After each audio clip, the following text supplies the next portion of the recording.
Hi hello everyone welcome to the two talkies. ಇವತ್ತು RCB LSG ವಿರುದ್ಧ ಒಂದು important match ಅಲ್ಲಿ ಸೋತ್ರು.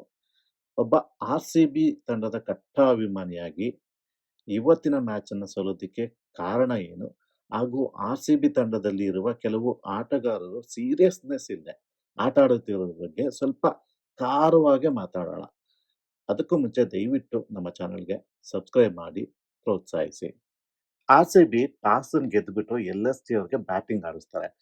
ನಾನಂತೂ ಒಬ್ಬ RCB ಅಭಿಮಾನಿಯಾಗಿ ನಾನು ಎಕ್ಸ್ಪೆಕ್ಟ್ ಮಾಡ್ತಿದ್ದೆ ಇದನ್ನೇ. ಓಕೆ, ಇದೊಂದು ಲೋ ಸ್ಕೋರ್ ವಿಕೆಟ್ ಇದು, ಮತ್ತೆ ಮಳೆ ಬರೋ ಇದು ವಾತಾವರಣ ಎಲ್ಲ ಇದೆ. ಸೊ ಚೇಸಿಂಗ್ ತಗೊಂಡಿದ್ದು ತುಂಬಾ ಒಳ್ಳೇದಾಯ್ತು ಅಂತ ನಾನು ತುಂಬಾನೇ ಖುಷಿಯಾಗಿದ್ದೆ. ನಾನು ಆಲ್ಮೋಸ್ಟ್ ಹೆಂಗ್ ಅನ್ಕೊಂಡಿದ್ದೆ ಅಂತಂದ್ರೆ 50% ನಾವು ಮ್ಯಾಚ್‌ನ ವಿನ್ ಆಗೇ ಬಿಟ್ಟೋ. ಯಾಕೆಂದ್ರೆ ಟಾಸ್ ವಾಸ್ ಎ ಕ್ರೂಷಿಯಲ್ ಅಂತ ನಾನು ಅನ್ಕೊಂಡಿದ್ದೆ. ಆದ್ರೆ ಎಲ್ಲವೂ ಸಹ ಉಲ್ಟಾ ಆಗೋಯ್ತು. ಸೊ ಮೊದಲನೇದಾಗಿ ನಾವು ಇವತ್ತಿನ ಮ್ಯಾಚ್‌ನ ಸೋಲೋದಕ್ಕೆ ಮೊದಲನೇ ಕಾರಣ ಏನಪ್ಪಾ ಅಂತ ಅಂದ್ರೆ, ಭುವಿ ಮತ್ತೆ ಹೆಝಲ್‌ವುಡ್ ಅಂತ ಎಫೆಕ್ಟಿವ್ ಅಂತ ಅನಿಸ್ತಿಲ್ಲ ಪವರ್ ಪ್ಲೇಯಲ್ಲಿ. ಯಾಕೆ ಅಂದ್ರೆ ಮಾರ್ಷ್ ತುಂಬಾ ಚೆನ್ನಾಗಿ ಇವರಿಬ್ರನ್ನು ಟ್ಯಾಕಲ್ ಮಾಡಿದ್ರು ಅಂತಾನೆ ಹೇಳ್ಬೋದು. ಭುವಿಗೆ ಅಷ್ಟೊಂದೇನು ಅವರು ಆಟ ಆಡ್ಲಿಲ್ಲ ಅಂದ್ರೂ ಹೇಜಲ್‌ವುಡ್ ಮತ್ತೆ ನಮ್ಮ ರಸಿಕ್ದಾರ್ ಮತ್ತೆ ಕೃಣಾಲ್ ಪಾಂಡ್ಯ, ಸೊ ಇವ್ರು ಮೂರೂ ಜನಗಳಿಗೆ ಚೆನ್ನಾಗಿನೇ ಬಾರಿಸಿದ್ರು. ಅದ್ರಲ್ಲೂ ಹೇಳ್ಬೇಕು ಅಂತ ಅಂದ್ರೆ, ಹೋಗ್ಲಿ ಅವ್ರೇನೋ ನಮ್ಮ ಬೌಲರ್ಸ್‌ಗೆ ತುಂಬಾ ಚೆನ್ನಾಗಿ ಬೌಲಿಂಗ್ ಮಾಡಿ ಅವ್ರು ಹೊಡೆದ್ರ ಅಂತ ಅಂದ್ಕೊಂಡ್ರೆ ನಿಜವಾಗ್ಲೂ ಇಲ್ಲ. ನೀವು ಹೋಗಿ ಬೇಕಾದ್ರೆ ಮತ್ತೆ ನೋಡಿ, ಹೈಲೈಟ್ಸ್ ನೋಡಿ. ಅವ್ರು ಹೊಡೆಯೋ ಎಲ್ಲಾ ಶಾಟ್‌ಗಳು ಇವ್ರು ಹಾಕಿರುವಂತಹ ಔಟ್‌ಸೈಡ್ ದ ಆಫ್ ಸ್ಟಂಪ್ ಬಾಲ್‌ಗಳಿಗೆ ಒಬ್ಬರೂ ಸಹ, ಇನ್ಕ್ಲೂಡಿಂಗ್ ಭುವಿ ಸಹ ಅಂತಹ ಎಫೆಕ್ಟಿವ್ ಅಂತ ಅನಿಸ್ತಾ ಇಲ್ಲ. ವಿಕೆಟ್ ಮೇಲೆ ಲೈನಲ್ಲಿ ನಿಂತ ಮೇಲೆ ಅಟ್ಯಾಕ್ ಮಾಡಿದ್ದು ಕಾಣಿಸ್ಲೇ ಇಲ್ಲ.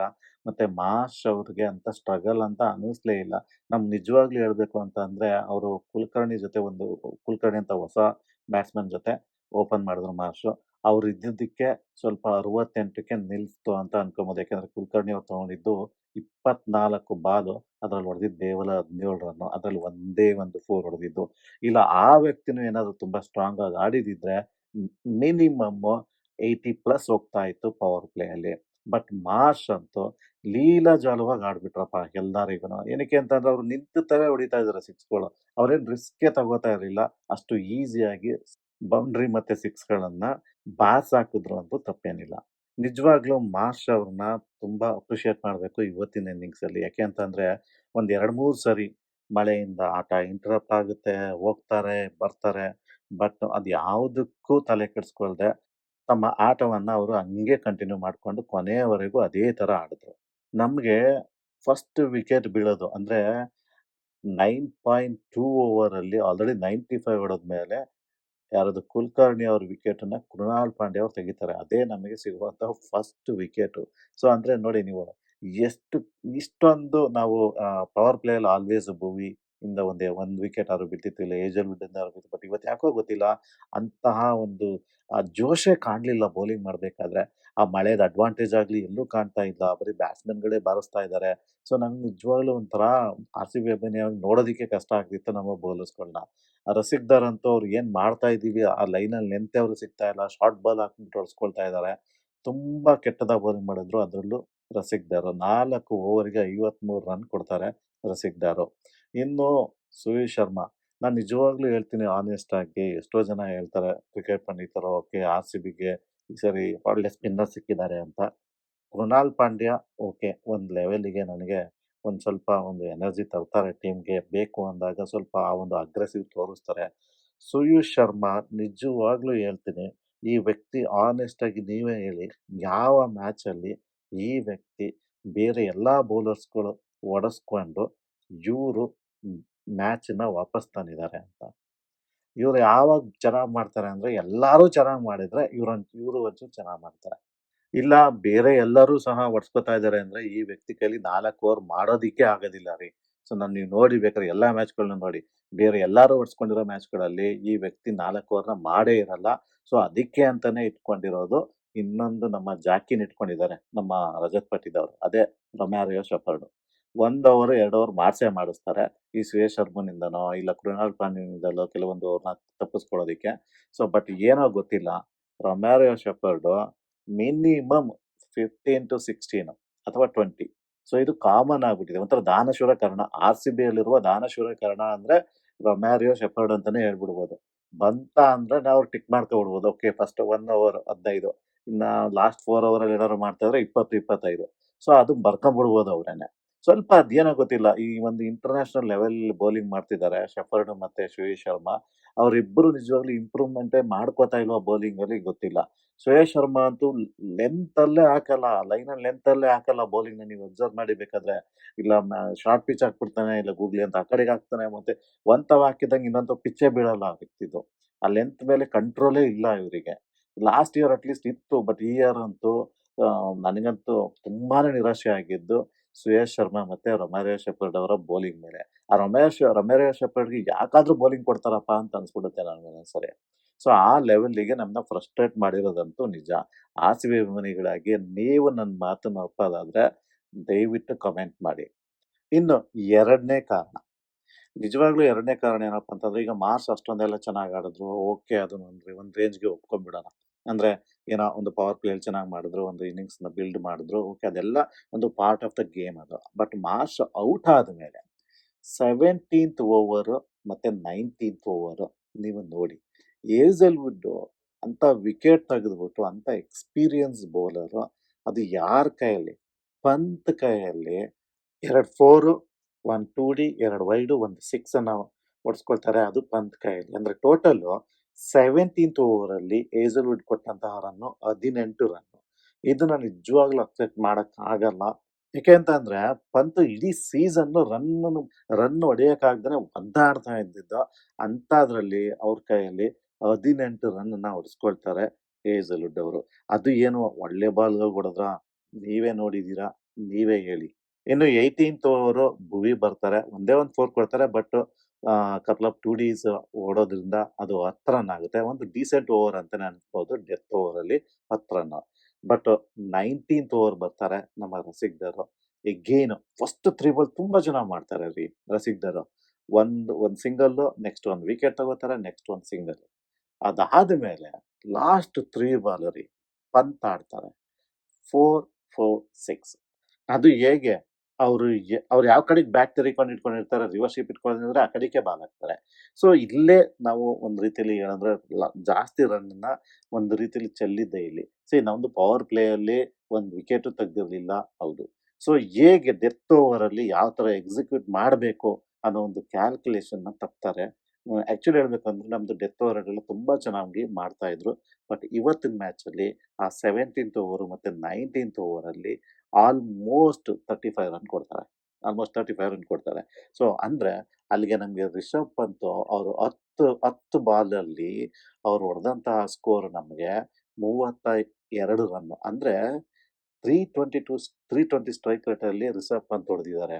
ಇಡೀ ಸೀಸನ್‌ನಲ್ಲಿ ರನ್ ಹೊಡೆಯಕ್ಕಾಗ್ದೇನೆ ಒದ್ದಾಡ್ತಾ ಇದ್ದಂತಹ ರಿಷಬ್ ಪಂತ್ ಕೈಲಿ ಹೊಡೆಸ್ಕೊಂಡಿದ್ದು ಸಹ ಒನ್ ಆಫ್ ದ ರೀಸನ್ ಅಂತ ಅಂದ್ರೆ ತಪ್ಪಾಗಲ್ಲ. ಇನ್ನು 3ನೇದು ಸಾಲ್ಟ್ ಅವರ ಅನುಪಸ್ಥಿತಿ. ನಿಮ್ಗೆ ನಮ್ಗೆಲ್ಲ ಅನ್ಸ್ಬೋದು ಓಕೆ ಸಾಲ್ಟ್ ಇದ್ದಿದ್ರೆ ನಮ್ಗೆ ಒಳ್ಳೆ ಓಪನಿಂಗ್ ಕೊಡ್ತಾ ಇದ್ರು. ಸೊ ಇಲ್ಲಿ ನಮ್ಗೆ ಆ ತರ ಸಿಗ್ತಾ ಇಲ್ಲ. ಒಂದು ಲಕ್ಸುರಿ ಇಲ್ಲ ಇವಾಗ ಅಂತ ನಮ್ಗೆ ಅನಿಸ್ತಾ ಇರ್ಬೋದು. ಆದ್ರೆ ನನಗೆ ಓಪನಿಂಗುಗಿಂತ ತುಂಬಾ ಎಫೆಕ್ಟಿವ್ ಅಂತ ಅನಿಸ್ತಿದ್ದು ಸಾಲ್ಟ್ ಅವರ ಫೀಲ್ಡಿಂಗು. ಇವತ್ತು ಸಹ ಪಡಿಕ್ಕಲ್ ಮತ್ತೆ ನಮ್ಮ ಕೃಣಾಲ್ ಪಾಂಡ್ಯ ಇಬ್ರು ಒಂದೊಂದು ಕ್ಯಾಚನ್ನ ಡ್ರಾಪ್ ಮಾಡ್ತಾರೆ. ಕೈಯಿಂದ ಅದು ಕೃಣಾಲ್ ಪಾಂಡ್ಯ ಅಂತೂ ಈಸಿಯಾಗಿ ಬಿಡ್ತಾರೆ. ಅದೇನಕ್ಕೆ ಆ ಕೂದಲನ್ನ ಅಷ್ಟೊಂದು ಉದ್ದ ಬಿಡ್ಕೊಂಡು ಕೂದಲು ಕಾಣಲ್ವೋ ಏನೋ ಗೊತ್ತಿಲ್ಲ ನನಗೆ. ಅದೇನಕ್ಕೆ ಆ ಥರ ಕೂದಲನ್ನ ಆ ಥರ ಫುಲ್ಲು ಬಿಟ್ಕೊಂಡಿರ್ತಾರೋ ಒಂದು ಆಟ ಆಡಬೇಕಾದ್ರೆ ಅವ್ರು ಆ್ಯಕ್ಚುಲಿ ಜುಟ್ಟೆಲ್ಲ ಕಟ್ಕೊಂಡ್ಬರ್ತಾರೆ. ಆ ಥರ ಕಟ್ಕೊಂಬಂದ್ರೇನೆ ಒಂದು ಅವ್ರ ಆಟಕ್ಕೂ ಹೆಲ್ಪ್ ಆಗುತ್ತೆ ಅಂತ ನನ್ನ ಒಂದು ಸಲಹೆ. ಬಟ್ ಪಡಿಕ್ಕಲ್‌ದು ಅಷ್ಟು ಈಸಿ ಇರಲಿಲ್ಲ. ಬಟ್ ಸಾಲ್ಟ್ ಅವ್ರು ಇದ್ದಿದ್ರೆ ಕೆಲವು ಕ್ಯಾಚಸ್‌ಗಳು ಕನ್ವರ್ಟ್ ಆಗ್ತಾ ಇದ್ವು. ಅಷ್ಟೇ ಅಲ್ಲದೆ ಕೆಲವೊಂದು ಫೋರ್ಸ್‌ಗಳನ್ನೂ ಸಹ ತಡೆಯುವಂಥ ಕೆಪಾಸಿಟಿ ಅವ್ರಿಗಿರ್ತಿತ್ತು. ಸೊ ಆ ಫೀಲ್ಡಿಂಗಲ್ಲಿ ಇದ್ದಂಥ ಒಂದು ಜೋಶ್ ಸ್ವಲ್ಪ ಮಿಸ್ ಆಗಿತ್ತೇನೋ ಅಂತ ಅನಿಸ್ತಿತ್ತು. ಕಾರಣ ಮೋಸ್ಟ್‌ಲಿ ಪವರ್ ಪ್ಲೇಯಿಂದನೂ ವಿಕೆಟ್ ಬಿದ್ದಿಲ್ಲ. ಅದ್ರ ಜೊತೆಗೆ ಈ ಮಳೆ ಬೇರೆ ಬಂದು ಹೋಗ್ತಾ ಇದೆ. ಸೊ ಇದ್ರೆಲ್ಲದ್ರ ಜೊತೆಗೆ ಒಂದು ರೀತಿಯಲ್ಲಿ ಮೋಸ್ಟ್‌ಲಿ ಫೀಲ್ಡರ್ಸ್‌ಗಳಿಗೆ ಫೀಲ್ಡಿಂಗ್ ಮಾಡೋದಿಕ್ಕೂ ಸಹ ಅಂತಹ ಒಂದು ಜೋಶ್ ಇರ್ಲಿಲ್ಲ ಅಂತ ಅನ್ನಿಸ್ತಿತ್ತು ನನಗೆ. ಇನ್ನು ನಮ್ಮ ಆರ್-ಸಿ-ಬಿ ಬ್ಯಾಟಿಂಗ್ ಅವರು ಜೇಕಬ್ ಬೆಥೆಲ್ ಅವರಂತೂ ಔಟ್ ಆಫ್ ದ ಫಾರ್ಮ್ ಕಾಣ್ತಿದ್ದಾರೆ. 1 match okay, 2 match okay, 3 match ಆಯ್ತು. ಸಿಂಗಲ್ ಡಿಜಿಟ್ ಅಲ್ಲೇ ಔಟ್ ಆಗೋದು ಕಾಣಿಸ್ತಾ ಇದೆ. ಅದ್ರ ಜೊತೆಗೆ ವಿರಾಟ್ ಕೊಹ್ಲಿ ಅವರು ಸಹ ಡಕ್ಔಟ್ ಆದ್ರು. ಇಲ್ಲಿ ಮೇನ್ ನಮ್ಗೆ ಇದು ಒಂದ್ ರೀತಿಲಿ ಇವತ್ತು ಸೋಲೋದಕ್ಕೆ ಕಾರಣ ಅಂದ್ರೆ ತಪ್ಪಾಗಲ್ಲ. ಯಾಕಂದ್ರೆ ನಮ್ಗೆ ಪವರ್ ಪ್ಲೇಯಲ್ಲಿ ರನ್ ಬರಲೇ ಇಲ್ಲ. ಬಂದಿದ್ದೇ ಕೇವಲ 40 ರನ್. ಕ್ರೆಡಿಟ್ ಅನ್ನ ಅವ್ರ ಬೌಲರ್‌ಗಳಿಗೂ ಕೊಡಬೇಕು. ಯಾಕೆಂದ್ರೆ ಪ್ರಿನ್ಸ್ ಯಾದವ್ ಮತ್ತೆ ಸಮೀರ್ ಅವರಿಬ್ರು ತುಂಬಾ ಅದ್ಭುತವಾಗಿ ಬೌಲಿಂಗ್ ಮಾಡಿದ್ರು. ಆದ್ರೆ ಪವರ್ ಪ್ಲೇ ಆದ್ಮೇಲೆ ನಮ್ಮ ಬ್ಯಾಟಿಂಗು ಸಹ ತುಂಬಾ ಚೆನ್ನಾಗಿ ಆಡಿದ್ರು. ಯಾರು ಎಸ್ಪೆಷಲಿ ಪಟಿದಾರ್ ಮತ್ತೆ ನಮ್ಮ ದೇವದತ್ ಪಡಿಕ್ಕಲ್ ಇಬ್ರು ಕೂಡ. 10 ಓವರ್‌ಗೆ 103 ರನ್ ಹೊಡಿತಾರೆ. ಅಂದ್ರೆ ಎಲ್‌ಎಸ್‌ಜಿಗಿಂತ ನಮ್ಮವರೇ 10 ರನ್ ಜಾಸ್ತಿ ಹೊಡೆದಿರ್ತಾರೆ ಈ 10 ಓವರ್‌ಲಿ. ಅಂದ್ರೆ 103 ಅವರು 90 ಚಿಲ್ಲರೆನೋ ಹೊಡೆದಿರ್ತಾರೆ ಅವ್ರು. ಸೊ ಹಾಗಿದ್ರೂ ಸಹ ನಮ್ಮವರು ಮತ್ತೊಂದು ಎಡವಟ್ಟು ಮಾಡ್ಕೊಳ್ಳೋದಿಲ್ಲಿ ಅಂದ್ರೆ ನಮ್ಮ ದೇವದತ್ ಪಡಿಕ್ಕಲ್ ಅವರು ವಿಕೆಟ್ ಚೆಲ್ಬಿಡ್ತಾರೆ. ಯಾಕೆಂದ್ರೆ ಪಟ್ಟಿದವರು ಒಂದು ಒಳ್ಳೆ ಫಾರ್ಮಲ್ಲಿ ಇರ್ತಾರೆ. ಹೆಂಗ್ ಹೊಡಿತಾ ಇರ್ತಾರೆ ಅಂತಂದ್ರೆ ನೀವು ನೋಡಿದ್ರೆ ತುಂಬಾ ಖುಷಿಯಾಗಿರ್ತೀರಾ. ಒಬ್ಬ ಆರ್-ಸಿ-ಬಿ ಫ್ಯಾನ್ ಆಗಿ ನಾನು ಹೇಳ್ತಾ ಇದ್ದೀನಿ. ಇಲ್ಲಿ ನಾನು ಯಾವುದೇ ರೀತಿ ಟೆಕ್ನಿಕಲ್ ಆಗಿ ಆ ಮಿಸ್ಟೇಕು, ಈ ಮಿಸ್ಟೇಕು ನಾನು ಅದ್ರ ಬಗ್ಗೆ ಮಾತಾಡ್ತಾ ಇಲ್ಲ. ಇಲ್ಲಿ ನೀವು ಒಬ್ಬ ಫ್ಯಾನ್ ಆಗಿ ನೋಡಿ ನೀವು ದೇವದತ್ ಪಡಿಕ್ಕಲ್ ಔಟ್ ಆದ ರೀತಿ ಹೇಗಿತ್ತು ಅಂತ. ಅವರು ಇದೊಂದೇ ಮ್ಯಾಚ್ ಅಂತಲ್ಲ. ತುಂಬಾ ಎಲ್ಲಾ ಮ್ಯಾಚ್‌ಗಳಲ್ಲೂ ಈ ಸೀಸನ್‌ನಲ್ಲಿ ಅವರು ಸಿಂಪಲ್ ಆಗಿ ವಿಕೆಟ್ ಅನ್ನ ಕೊಡ್ತಿದ್ದಾರೆ. ಅದು ನಿಜವಾಗ್ಲೂ ತಪ್ಪು ಅಂತ ನನಗೆ ಅನಿಸ್ತಾ ಇದೆ. ಅವ್ರು ಅದರಿಂದ ಹೊರಗಡೆ ಬರಬೇಕು. ಯಾಕೆ ಅಂತಂದ್ರೆ Devdutt Padikkal himself he can complete the matches. ಅವರು ಆ ಥರ ಪ್ರಯತ್ನ ಪಡ್ತಾನೇ ಇಲ್ಲ ಅಂತ ನನ್ಗನ್ನಿಸ್ತಾ ಇದೆ. ತಗೊಂಡೋಗ್ಬೇಕು ಮ್ಯಾಚನ್ನ ಕೊನೆವರೆಗೂ ತಗೊಂಡೋಗಿ ನಾನು ವಿನ್ ಮಾಡಿಸ್ಬೇಕು ಅನ್ನೋ ರೀತಿಯಲ್ಲಿ ಆಡುವಂತ ಕೆಪಾಸಿಟಿ ಇರುವಂತವನು ದೇವದತ್ ಪಡಿಕ್ಕಲ್. ಅವ್ರು ಸುಮ್ನೆ ಯಾವ್ಯಾವಾಗ್ಲೂ ಮಧ್ಯದಲ್ಲಿ ವಿಕೆಟನ್ನ ಆ ಥರ ಕೊಟ್ಟೋದ್ರೆ, ಅದು ಯಾಕೋ ಸರಿ ಇಲ್ಲ ಅಂತ ಅನ್ಸುತ್ತೆ. ಅಂದ್ಮೇಲೆ ದೇವದತ್ ಪಡಿಕ್ಕಲ್ ವಿಕೆಟ್ ನಮ್ಗೆ ಯಾವಾಗ್ಲೂ ತುಂಬಾ ಕೀ ವಿಕೆಟ್ ಆಗಿದೆ. ಯಾಕೆ ಅಂತಂದ್ರೆ, ಆಮೇಲ್ ಬರುವಂತಹ ಜಿತೇಶ್ ಶರ್ಮಾ ಆಗ್ಲಿ, ಬೇರೆ ಉಳಿದ ಬ್ಯಾಟ್ಸ್‌ಮನ್‌ಗಳೇ ಆಗ್ಲಿ, ಸ್ವಲ್ಪ ಒಂದು ಕಾನ್ಫಿಡೆಂಟ್ ಇಲ್ದನೆ ಎಷ್ಟೋ ಇವತ್ತು ಏನ್ ಸೋತಿದೀವಲ್ಲ ನಾವೆಲ್ಲ 4 ಮ್ಯಾಚ್‌ಗಳು, ಆ 4 ಮ್ಯಾಚ್‌ಗಳಲ್ಲಿ ದೇವದತ್ ಪಡಿಕ್ಕಲ್ ಚೆನ್ನಾಗೇ ಆಡಿದ್ದಾರೆ. ಅದ್ರ ಜೊತೆಗೆ ಅವ್ರು ಔಟ್ ಆದ ತಕ್ಷಣ ಬೇರೆಯವರೆಲ್ಲ ಕೊಲ್ಯಾಪ್ಸ್ ಆಗಿರೋದನ್ನು ಸಹ ನಾವು ನೋಡಿದ್ವಿ. ಸೊ ಹಾಗಾಗಿ ನನಗನ್ಸಿದ್ದೇನಪ್ಪಾ ಅಂದ್ರೆ ದೇವದತ್ ಪಡಿಕ್ಕಲ್ ಅವರು ಈ ಅನ್ನೆಸೆಸರಿ ಆಗಿ ಔಟ್ ಆಗೋದನ್ನ ನಿಲ್ಲಿಸ್ಬೇಕು. ಸ್ವಲ್ಪ ಜವಾಬ್ದಾರಿಯುತದಿಂದ ಆಟ ಆಡ್ಬೇಕು ಅಂತ ನನಗನ್ಸುತ್ತೆ. ಇನ್ನು ಜಿತೇಶ್ ಶರ್ಮಾ ಆ ಯಪ್ಪನ್ಗೆ ಇನ್ನೂ ಕರೆಕ್ಟಾಗಿ ಬ್ಯಾಟ್‌ಗೆ ಬಾಲೇ ತಗುಲ್ತಾ ಇಲ್ವೇನೋ ಆ ಥರ ಆಡ್ತಾ ಇದ್ದಾರೆ. ಕಾನ್ಫಿಡೆಂಟ್ ಆಗಿ ಬಂದ್ರು. ಬಟ್ ಆದ್ರೂ ಸಹ ಪ್ರಿನ್ಸ್ ಯಾದವ್‌ಗೆ ಅದೊಂದು ಬಾಲ್ ಬಿಟ್ಟಿದ್ರೆ ಸಾಕಾಗಿತ್ತು ಅಂತ ನನಗನ್ನಿಸ್ತಾ ಇತ್ತು. ಯಾಕೆ ಅಂತ ಅಂದ್ರೆ ಆಲ್ರೆಡಿ ನಾವು ಒಂದು ವಿಕೆಟನ್ನ ಕಳ್ಕೊಂಡಿದ್ದು. ಸೊ ಅದ್ರ ಹಿಂದ್ಗಡೆನೆ ಇವ್ರು ಸಹ ಹೊರಟ್ಬಿಡ್ತಾರೆ. ಅದ್ರ ಜೊತೆಗೆ ನಮ್ಮ ಪಟಿದಾರ್ ಅವರು ಸಹ ಹೊರಟೋಗ್ತಾರೆ. ಅಂದ್ರೆ ಇಲ್ಲಿ ನಾವು ಒಂದನ್ನ ಅಬ್ಸರ್ವ್ ಮಾಡ್ಬೇಕಾಗಿರೋದು ಏನು ಅಂತಂದ್ರೆ, ಒಂದು ವಿಕೆಟ್ ಬಿದ್ರೆ ಎಸ್ಪೆಷಲಿ ದೇವದತ್ ಪಡಿಕ್ಕಲ್ ವಿಕೆಟ್ ಬಿದ್ರೆ ಇನ್ನೊಬ್ರು ಬಂದು ನಿಂತ್ಕೊಂಡು ಆಡ್ತಾ ಇಲ್ಲ. ಏನಕ್ಕೆ ಅಂತ ಗೊತ್ತಾಗ್ತಾ ಇಲ್ಲ. ಇದನ್ನ ಅವರು ಸಾರ್ಟ್ ಔಟ್ ಮಾಡ್ಲೇಬೇಕು. ಈ back to back wicket fall ಆಗೋದನ್ನ ತಪ್ಪಿಸ್ಲೇಬೇಕು. ಅಲ್ಲಿ 3 ವಿಕೆಟು ವಿತಿನ್ 2 ಓವರಲ್ಲಿ 3 ವಿಕೆಟ್ ಬಿದ್ದೋಗ್ತವೆ. ದೇವದತ್ ಪಡಿಕ್ಕಲ್ಲು, ಜಿತೇಶ್ ಶರ್ಮಾ ಮತ್ತೆ ಪಟಿದಾರ್. ಪಟಿದಾರ್ ತುಂಬಾ ಚೆನ್ನಾಗಿ ಆಡ್ತಿರ್ತಾರೆ. ಬಟ್ ಆ ಶಾಟ್‌ನ ಅವರು ಅದೇ ಆಹ್, ಬ್ಯಾಕ್ ಫೂಟಲ್ಲಿ ಪಾಯಿಂಟ್ ಮೇಲೆ ಹೊಡೆದಿದ್ರೆ 6 ಈಸಿಯಾಗಿ ಹೊಡಿಬೋದಾಗಿತ್ತು. ಬಟ್ ಅವರು ಚೂಸ್ ಮಾಡ್ಕೊಂಡಿರೋ ಪ್ಲೇಸ್ ರಾಂಗ್ ಆಗಿರುತ್ತೆ. ಬಾಲು ತುಂಬಾ ಲೋ ಇರುತ್ತೆ. ಅದನ್ನ ಸ್ಟ್ರೈಟ್ ಲಾಂಗ್ ಆನ್ 6 ಹೊಡೆಯಕ್ಕೆ ಹೋದಾಗ ತಗೊಳಕ್ಕೋತಾರೆ. Especially Jitesh Sharma, he has to find the form. ಇಲ್ಲ ಅಂದ್ರೆ ತುಂಬಾ ಕಷ್ಟ ಆಗುತ್ತೆ. ಬಂದು ಅದೇ ಥರ ಬಾಲ್‌ಗಳನ್ನ ಎದುರಿಸಿ ಅದೇ ಥರ ಒಂದು ಪೂರ್ ಕಾನ್ಫಿಡೆನ್ಸ್ ಇಂದ ಆಡೋದನ್ನ ಬಿಡ್ಬೇಕು. ಅದ್ ಯಾವ ಥರ ಸಾರ್ಟ್ ಔಟ್ ಮಾಡ್ತಾರೋ ಅವ್ರಿಗೆ ಬಿಟ್ಟಿದ್ದು. ಇಲ್ಲ ಅಂದ್ರೆ ಯಾವ ಥರ ಮ್ಯಾನೇಜ್‌ಮೆಂಟ್ ಥಿಂಕ್ ಮಾಡುತ್ತೋ ಡೆಫಿನೈಟ್ಲಿ ಅದ್ರ ಬಗ್ಗೆ ಎಲ್ಲ ಮಾತಾಡಿರ್ತಾರೆ ಅಂತ ನಾನು ಅನ್ಕೊಂಡಿದ್ದೀನಿ. ಇನ್ನು ಟಿಮ್ ಡೇವಿಡ್ ಮತ್ತೆ ನಮ್ಮ ಕೃಣಾಲ್ ಪಾಂಡ್ಯ. ಆಕ್ಚುಲಿ ಹೇಳ್ಬೇಕಂದ್ರೆ ಟಿಮ್ ಡೇವಿಡ್ ತುಂಬಾ ಚೆನ್ನಾಗಿನೇ ಅದನ್ನ ಕಂಟಿನ್ಯೂ ಮಾಡಿದ್ರು. ಕೃಣಾಲ್ ಪಾಂಡ್ಯ ಸಹ ಒಂದು ರೀತಿಯಲ್ಲಿ ಆ ಒಂದು ಇದಿದೆ ರೀ ಒಂದು ಫೈಟಿಂಗ್ ಫೈರ್ ಇದೆ ಕೃಣಾಲ್ ಪಾಂಡ್ಯಗೆ ಆಕ್ಚುಲಿ ಹೇಳ್ಬೇಕಂದ್ರೆ. ಅವ್ರು ನೋಡಿದ್ರೆ 6 ಹೊಡಿತಾರೆ ಅನ್ಸುತ್ತೆ. ಯಾವ ಟೈಮಲ್ಲಿ ಯಾವ ಥರ ಆಡ್ತಾರೆ ಅಂತ ಹೇಳಕ್ಕಾಗಲ್ಲ. ಬಟ್ ತುಂಬಾ ಚೆನ್ನಾಗಿ ಕಾಂಟ್ರಿಬ್ಯೂಟ್ ಮಾಡಿದ್ರು ಸಹ ಕೃಣಾಲ್ ಪಾಂಡ್ಯ ಅವರು.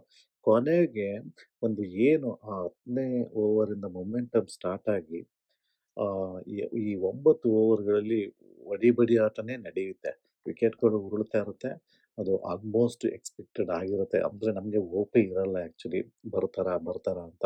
ಬಟ್ ಆದ್ರೂ ಸಹ ಕೃಣಾಲ್ ಪಾಂಡ್ಯ, ರೊಮೇಶ್ ಶೆಪರ್ಡು ಸಹ 16ನೇ ಓವರ್‌ವರೆಗೂ ಎಲ್ಲರೂ ಟಿಮ್ ಡೇವಿಡ್, ರೊಮೆರಿಯೋ ಶೆಪರ್ಡ್ ಮತ್ತೆ ಕೃಣಾಲ್ ಪಾಂಡ್ಯ ಇವ್ರು 3 ಜನ ಸಿಕ್ದಾಗೆಲ್ಲ 4, 6 ಎಲ್ಲ ಹೊಡೆದು ಲಾಸ್ಟ್ 3 ಓವರ್‌ಗೆ 46 ಬೇಕಾಗಿರುತ್ತೆ. ಸೊ ಅಲ್ಲಿವರೆಗೂ ಒಂದು ಸ್ವಲ್ಪ ಹೋಪ್ ಆ ಕಡೆ ಈ ಕಡೆ ಹೋಗ್ತಾ ಇದ್ರು. 46 ಅಂದಾಗ ಇವ್ರು ಆಡ್ತಿದ್ದ ರೀತಿ ನೋಡಿ ಅದರಲ್ಲೂ ಕೃಣಾಲ್ ಪಾಂಡ್ಯ ಮತ್ತೆ ರಮ್ಯಾ ಶೆಪರ್ಡ್ ಇನ್ನೂ ಇರೋದ್ರಿಂದ ಸ್ವಲ್ಪ ಮ್ಯಾಚ್ ನಾವು ಮತ್ತೆ ಗೆಲ್ಬೋದು ಅಂತ ಆಸೆ ಹುಟ್ಟಿದಂತೂ ನಿಜ. ಸೊ ಆದ್ರೆ 17th ಓವರಲ್ಲಿ ಶಮಿ ಅವ್ರಿಗೆ ಕೃಣಾಲ್ ಪಾಂಡ್ಯ ಫಸ್ಟ್ ಸಿಂಗಲ್ ತಗೊಂಡೋಗ್ಬಿಡ್ತಾರೆ ಮೊದಲನೇ ಬಾಲಲ್ಲಿ. ನಮ್ಮ ರೊಮಾರಿಯೋ ಶೆಪರ್ಡ್ ಏನ್ ಮಾಡ್ತಾರೆ 3 ಬಾಲ್ 2 ಡಾಟ್ ಮಾಡಿ ಮತ್ತೆ ಒಂದು ಸಿಂಗಲ್ ತಗೊಂಡೋಗ್ತಾರೆ. ಅವ್ರಿಗೆ ಒಳ್ಳೆ ಬೌಲಿಂಗ್ ಮಾಡ್ತಾರೆ ಶಮಿ ಅವರು. ಅವ್ರಿಗೆ ಕನೆಕ್ಟ್ ಮಾಡಕ್ಕೂ ಆಗಲ್ಲ. ಸೊ, ಆದ್ರೆ ಮತ್ತೆ ಕೃಣಾಲ್ ಪಾಂಡ್ಯ ಬಂದು ಲಾಸ್ಟ್ 2 ಬಾಲು ಆ 17th ಓವರಲ್ಲಿ 2 ಸಿಕ್ಸ್ ಅನ್ನ ಹೊಡೆದು, ಸೊ ಅಲ್ಟಿಮೇಟ್ಲಿ 14th ರನ್ ಅನ್ನ ಹೊಡೆದು, ಮತ್ತೆ ಫೈಟಿಂಗ್ ಮೋಡ್‌ಗೆ ಕರ್ಕೊಂಡ್ಬರ್ತಾರೆ. ಅಂದ್ರೆ ಲಾಸ್ಟ್ 2 ಓವರ್‌ಗೆ 32 ರನ್ ಬೇಕಾಗಿರುತ್ತೆ ಗೆಲ್ಲೋದಿಕ್ಕೆ. ಸೊ ಹಿಂಗಿದ್ದಾಗ 18th ಓವರ್‌ಗೆ ಮತ್ತೆ ಯಾದವ್ ಬರ್ತಾರೆ. ಅಂದ್ರೆ ಪ್ರಿನ್ಸ್ ಯಾದವ್ ಬರ್ತಾರೆ. ಸ್ಟ್ರೈಕಲ್ಲಿದ್ದಂತಹ Romario Shepherd first ball full toss ಬರುತ್ತೆ. ನಾನು ಸಿಕ್ಸ್ ಹೋಯ್ತು ಅನ್ಕೊಂಡೆ. ಬಟ್ ಅದು ಮಿಸ್ ಆಗಿ ಬರೀ ಸಿಂಗಲ್ ಮಾತ್ರ ಹೊಡ್ತಾರೆ. ಅದು ಲೆಗ್ ಬೈ ಒನ್ ಸಿಂಗಲ್ ಹೊಡಿತಾರೆ. ಅದು ನಿಜವಾಗ್ಲೂ ನೀವು ನೋಡಿದ್ರೆ ನಿಮಗೂ ಅನ್ಸಿರುತ್ತೆ. ಅಯ್ಯೋ! ಇದೊಂದು ಬಾಲ್ ಸಿಕ್ಸ್ ಹೋಗ್ಬೇಕಿತ್ತು ಅಂತ ಅನ್ಸಿರುತ್ತೆ. ನಿಮಗೂ ನಿಜವಾಗ್ಲೂ ಅನ್ಸಿದ್ರೆ ಕಾಮೆಂಟ್ ಮಾಡಿ. ನಾನು ನಿಜವಾಗ್ಲೂ ಬೇಜಾರಾಗೋಯ್ತು. ಅವರು ಶಮಿಗ್ 2 ಬಾಲ್ ಡಾಟ್ ಬಿಟ್ಟಿದ್ದು ನನಗೆ ಬೇಜಾರಾಗಿರ್ಲಿಲ್ಲ. ಆದ್ರೆ ಪ್ರಿನ್ಸ್ ಯಾದವ್‌ಗೆ ಆ ಒಂದು ಬಾಲು ಈಸಿಯಾಗಿ ಸಿಕ್ಸ್ ಹೊಡ್ದ್ಬಿಡ್ಬೋದಾಗಿತ್ತು. ಅದನ್ನ ಮಾಡಲ್ಲ. ಸಿಂಗಲ್ ತಗೊಂಡ್ಬಿಡ್ತಾರೆ. ಬಟ್ ನೆಕ್ಸ್ಟ್ ಬಾಲು 4 ಅನ್ನ ಹೊಡಿತಾರೆ ಮತ್ತೆ ಕೃಣಾಲ್ ಪಾಂಡ್ಯ. ಮತ್ತೆ ಸಿಂಗಲ್ ತಗೊಳ್ತಾರೆ. ಬಟ್ ಮತ್ತೆ ರೊಮೇರೋ ಶೆಪರ್ಡ್ ಒಂದು ಡಾಟ್ ಮಾಡಿ ಒಂದು ಸಿಕ್ಸ್ ಅನ್ನ ಹೊಡಿತಾರೆ ಪ್ರಿನ್ಸ್ ಯಾದವ್‌ಗೆ. ಆಮೇಲೆ ಮತ್ತೆ ಸಿಂಗಲ್ ತಗೊಳ್ತಾರೆ. ಸೊ, ಓವರಾಲ್ ಆಗಿ ಪ್ರಿನ್ಸ್ ಯಾದವ್ 18th ಓವರ್ ಉಳ್ಕೊಳ್ಳೋದು ಬರೀ 13 ರನ್ ಮಾತ್ರ. ಸೊ, ಹಾಗಾಗಿ ನಮ್ಗೆ ಲಾಸ್ಟ್ ಓವರಲ್ಲಿ ಬೇಕಾಗಿದ್ದಿದ್ದು 19 ರನ್ ಗೆಲ್ಲೋದಿಕ್ಕೆ. ಸೊ, ಇವಾಗ 19 ರನ್ನನ್ನ ನಮ್ಮವರು ಹೊಡಿತಾರಾ? ಹೊಡೆಯಲ್ವಾ? ಅನ್ನೋದು ನಮ್ಗೆ ಆರ್-ಸಿ-ಬಿ ಫ್ಯಾನ್ಸ್‌ಗಳು ನಮ್ಗೆ ಸೊ, ಅದು ಸ್ಟ್ರೈಕಲ್ಲಿ ರೊಮ್ಯಾರಿಯೋ ಶೆಪರ್ಡ್ ಇದ್ದಾರೆ. ಸೊ, ಇವಾಗ ಯಾವ ಥರ ಮಾಡ್ತಾರೆ? ಯಾರು ಬೌಲಿಂಗ್ ಮಾಡ್ತಾರೆ ಅನ್ನೋದು ನಮ್ಗೆ ಇಂಪಾರ್ಟೆಂಟ್ ಆಗಿರುತ್ತೆ. ಯಾಕೆಂದ್ರೆ ಬರೋದಕ್ಕಿದ್ದದ್ದು ಬರೀ ಸ್ಪಿನ್ನರ್ ಮಾತ್ರ. ಒಂದು ದಿಗ್ವೇಶ್ ಬರಬೇಕು, ಇಲ್ಲ ಶಹಬಾಜ್ ಅಹ್ಮದ್ ಬರಬೇಕಿತ್ತು. ತುಂಬಾ ಡಿಸ್ಕಷನ್ ಆಗುತ್ತೆ. ದಿಗ್ವೇಶು ತುಂಬಾ ಎಕ್ಸ್‌ಪೆನ್ಸಿವ್ ಆಗಿರ್ತಾರೆ ಆಕ್ಚುಲಿ. ಸೊ, ಅವ್ರು ಬರಲ್ಲ ಅಂತ ಅನ್ಕೊಂಡಿದ್ದೆ ನಾನು. ಯಾಕೆಂದ್ರೆ ಇದು ಶಹಬಾಜ್ ಅಹ್ಮದ್ ತುಂಬಾ ಒಂದು ವೈಡ್ ಯಾರ್ಕರ್ ಹಾಕಿ ತುಂಬಾ ಚೆನ್ನಾಗಿ ಆಟ ಆಡ್ಸಿರ್ತಾರೆ. ಸೊ, ಮೋಸ್ಟ್‌ಲಿ ಅವ್ರು ಬರ್ತಾರೆ ಅಂತ ನಾನು ಅನ್ಕೊಂಡಿದ್ದೆ. ಬಟ್ ಶಹಬಾಜ್ ಅಹ್ಮದ್‌ಗೆ 2 4 ರೊಮ್ಯಾರಿಯೋ ಶೆಪರ್ಡ್ ಆಲ್ರೆಡಿ ಹೊಡೆದಿರೋದ್ರಿಂದಲೋ ಏನೋ ದಿಗ್ವೇಶ ನಾನು ಮಾಡ್ತೀನಿ ಅಂತ ಬರ್ತಾರೆ. ಸೊ, ಅಲ್ಲಿ 19 ರನ್ನನ್ನ ಡಿಫೆಂಡ್ ಮಾಡ್ಕೊಳ್ಳೋದಕ್ಕೆ ಒಬ್ಬ ಸ್ಪಿನ್ನರ್ ಬಂದಾಗ ಮೊದಲನೇ ಬಾಲೇ ನಾನು ಎಕ್ಸ್‌ಪೆಕ್ಟ್ ಮಾಡಿದ್ದು ಸಿಕ್ಸು. ಸಿಕ್ಸ್ ಹೊಡಿತಾರೆ ಅಂತ ಅನ್ಕೊಂಡೆ. ಸ್ವಲ್ಪ ಅಲ್ಲೂ ಸಹ ಮಿಸ್ ಮಾಡ್ಕೊಳ್ತಾರೆ. ರೊಮ್ಯಾ ಶೆಪರ್ಡ್ ಬರೀ 1 ರನ್ನನ್ನ ಲೆಗ್ ಬೈ ಮುಖಾಂತರ ತೆಗಿತಾರೆ ಮೊದಲನೇ ಬಾಲಲ್ಲಿ. 2ನೇ ಬಾಲಲ್ಲಿ ಕೃಣಾಲ್ ಪಾಂಡ್ಯ ಸಹ ಕನೆಕ್ಟ್ ಮಾಡೋಕ್ಕಾಗಲ್ಲ. Only 1 run. ಮತ್ತೆ ಶೆಪರ್ಡ್ ಬರ್ತಾರೆ. ಶೆಪರ್ಡ್ ಬಂದು ಅಲ್ಲಿ ಇನ್ನು ಉಳಿದ ಎಲ್ಲಾ ಬಾಲ್‌ಗಳನ್ನು ಶೆಪರ್ಡೇ ಆಡ್ತಾರೆ. ಸೊ, ಅದ್ರಲ್ಲಿ ಬರೋದು ಒಂದೇ ಒಂದು 4 ನೆಕ್ಸ್ಟ್ ಒಂದು 2 ಡಿ, ಲಾಸ್ಟ್ ಬಾಲ್ ಒಂದು ಸಿಂಗಲ್.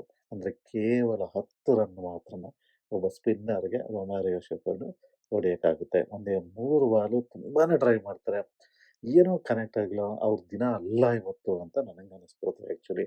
ಯಾಕೆಂದ್ರೆ ಅವರು ಈಸಿಯಾಗಿ ಆ ಪ್ರಿನ್ಸ್ ಯಾದವ್‌ದು ಮೊದಲನೇ ಬಾಲ್‌ನ ಯಾವಾಗ ಕನೆಕ್ಟ್ ಮಾಡ್ಲಿಲ್ವೋ, ಸೊ, ಅವಾಗ್ಲೇ ನನಗೆ ಸ್ವಲ್ಪ ಕನ್‌ಫ್ಯೂಸ್ ಹೊಡೆದಿತ್ತು ನನಗೆ. ಯಾಕೆಂದ್ರೆ ಇವತ್ತು ಯಾಕೋ ನಮ್ಮ ಶೆಪರ್ಡ್ ಕೈ ಕೊಡ್ತಾರೆ ಅಂತ.